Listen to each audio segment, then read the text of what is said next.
There's a bunch of countries around the world that have a prohibition on cluster bombs. The United States is not one of those countries.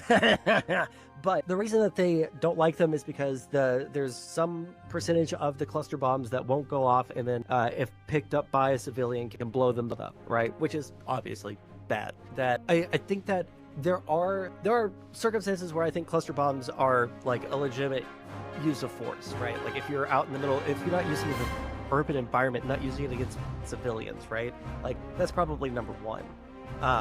Like the way that the Ukrainians were using them, I think that we gave it to them last year.